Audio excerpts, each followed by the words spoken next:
പ്രിയപ്പെട്ടവരെ എല്ലാവർക്കും നമസ്കാരം. ഞാനിന്ന് പരിചയപ്പെടുത്തുന്നത് അത്യുൽപാദന ശേഷിയുള്ള ഒരു ജാതി മരത്തെയാണ്.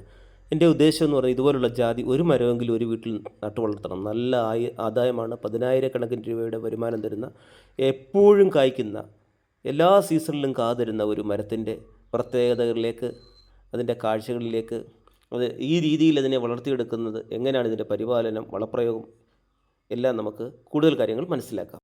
നമസ്കാരം. ഈ മരം നിൽക്കുന്നത് ആലപ്പുഴ ജില്ലയിലെ വള്ളുകുന്നത്താണ്. വള്ളുകുന്നത്തുള്ള ഷിബു ജോൺ സാറിൻ്റെ വീട്ടിലാണ്. അദ്ദേഹം ഇടുക്കി ജില്ലയിൽ മുല്ലപ്പെരിയാർ സ്റ്റേഷനിലെ SI ആണ്. അപ്പോൾ ഞാനിത് കണ്ടതിന് ശേഷം എനിക്ക് തോന്നി, റോഡ് സൈഡിൽ ഇങ്ങനെ നിൽക്കുമ്പോഴേ നമുക്ക് തോന്നും ബൾബ് തൂക്കിയിട്ടിരിക്കുന്നത് പോലെ. ഇതിൽ ഇലയാണോ ഏറ്റവും കൂടുതൽ, കായാണോ എന്ന് ചോദിച്ചാൽ കാ തന്നെയാണ്.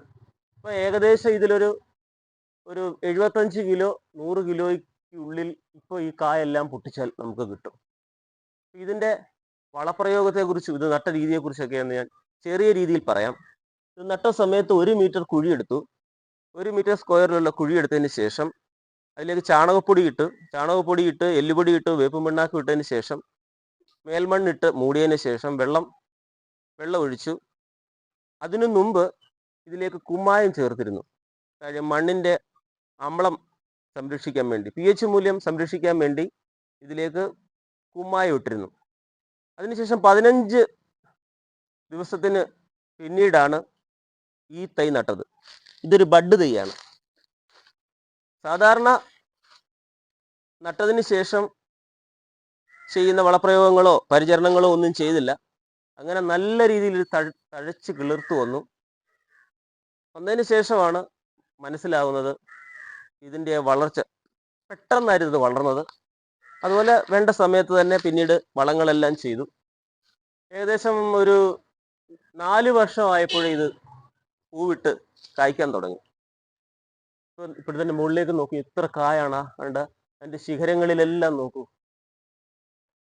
ഏറ്റവും താഴെ കൊമ്പ് മുതൽ മേലെ കൊമ്പ് വരെ ശരിക്ക് കായുണ്ട്. ഇതൊരു ഹൈബ്രിഡ് ഇനത്തിൽപ്പെട്ട ബഡ് തൈയാണ്. ഹൈറേഞ്ച് പ്രദേശങ്ങളിലൊക്കെ ഇതുപോലെ ഇഷ്ടം പോലെ കാ പിടിക്കുന്നത് സ്വാഭാവികമാണ്.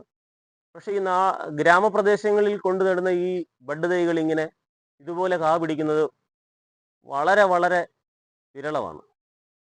ഇതൊരു ഭാഗ്യം പോലെ, ഒരു ഐശ്വര്യം പോലെ ഇങ്ങനെ. ഇതിന് ഒരു പ്രത്യേകതയുമുണ്ട്. അത് ഞാൻ നിങ്ങളോട് പിന്നെ പറയാം. വെറൈറ്റി ബഡ് തൈ പ്രത്യേകത ഞാനൊന്ന് പറഞ്ഞില്ലേ. പ്രത്യേകത എന്ന് പറയുന്നത് കുല നിറയുണ്ട്. അതുപോലെ തന്നെ ഓൾ സീസൺ ജാതി എന്ന് പറയുന്നത് ഒരു വർഷത്തിൽ ഒരു പ്രാവശ്യം കായ്ക്കും. പിന്നെ വിളവെടുത്താൽ അടുത്ത പ്രാവശ്യം അതേ സമയത്താണല്ലോ മറ്റ് മരങ്ങളെ പോലെ. പക്ഷെ ഇതങ്ങനെയല്ല. ഇതിൻ്റെ ഏറ്റവും വലിയ പ്രത്യേകത എന്ന് പറയുന്നത് ഇത് എപ്പോഴും, ഇതിപ്പോ ഇത്രയും കായ പൊട്ടിച്ചു കഴിഞ്ഞാൽ അടുത്തത് പൂത്തു കായായി തന്നെ. അങ്ങനെ ഓൾ സീസൺ ആണ്. എല്ലാ സമയത്തും ഇതിൽ ജാതിക്ക ഉണ്ടായിരിക്കും.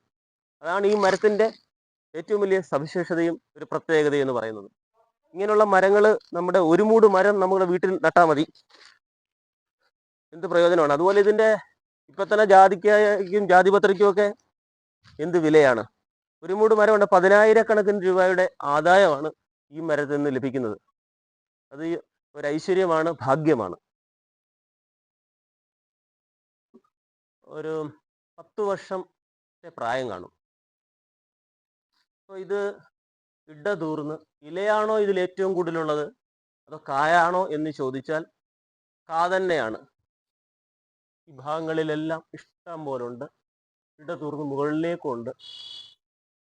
ഇതിൻ്റെ ഒരു ബ്രാഞ്ചസ് ഇവിടെ പോകുന്നുണ്ട്, അതിലേക്ക് നോക്കൂ. അതുപോലെ തന്നെ ഇതിൻ്റെ ഒരു പ്രത്യേകത, ഒരു വെറൈറ്റിയാണ്. ഇഷ്ടം പോലെ ഇത്രയും കാ പിടിക്കുന്നുണ്ടെങ്കിൽ പോലും ഇതില് കാകൾക്കെല്ലാം നല്ല പുഷ്ടിയാണ്, നല്ല വലിപ്പമുള്ള കാകളാണ്. അപ്പൊ ഇതിന്റെ ജലസേചനത്തെ കുറിച്ച്, വെള്ളം കൊടുക്കുന്നതിനെ കുറിച്ച് പറയാം. ഇഷ്ടം പോലെ വെള്ളം ഇതിന് ആവശ്യമാണ്. ഏകദേശം ഒരു 50 ലിറ്റർ വെള്ളമെങ്കിലും ഒരു ദിവസം വേണം. അത്രയൊന്നും കൊടുക്കാൻ പറ്റിയില്ലെങ്കിൽ പോലും മഴ സമയത്തെ കാര്യമല്ല പറയാം, മഴയില്ലാത്ത സമയത്ത് 50 ലിറ്റർ വെള്ളം ഇതിനാവശ്യമാണ്. ഒരു 25 ലിറ്റർ വെള്ളമെങ്കിലും കൊടുക്കുന്നുണ്ട്. പിന്നെ അതുപോലെ പരിചരണമാണ്. എപ്പോഴും നോക്കുന്നുണ്ട് ഇതിന് കീടബാധകളൊന്നുമില്ല, യാതൊരു വിധമായ രോഗങ്ങളൊന്നും ബാധിക്കുന്നില്ല. കാരണം ഈ ചെടിയുടെ ഒരു പ്രത്യേകത അതുതന്നെയാണ്, ഇതിന് കീടബാധ അധികം ഒന്നും ഏൽക്കാറില്ല. ഇങ്ങോട്ട് നോക്കൂ, നിറയെ ഇതുപോലെ ഇത് കാ നിൽക്കുന്നത് തന്നെ കാണാൻ തന്നെ എന്ത് ഭംഗിയാണ്, ഈ കാ നിൽക്കുന്നത്. ഇടതൂർന്ന് ചെറിയ ശിഖരങ്ങളിൽ പോലും ഇങ്ങനെ കാകൾ ഇങ്ങനെ നിൽക്കുകയാണ് ഏറ്റവും മുകളിൽ വരെ.